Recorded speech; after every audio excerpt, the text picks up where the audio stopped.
Changes in my life have never been loud. I've always moved differently. I'm in a season where a lot is changing, but I'm not forcing anything. I'm not rushing into a new version of myself. I'm moving slowly and doing what I can. Life got heavy in a way I couldn't ignore anymore. I knew I needed to slow down, not to stop, slow down, just to understand what I actually needed. So I stopped trying to fix everything at once.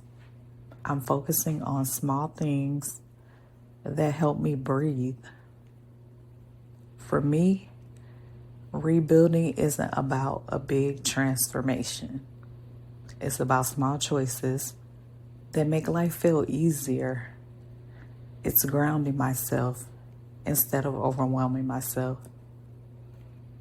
If you're rebuilding too, it doesn't have to be loud or perfect.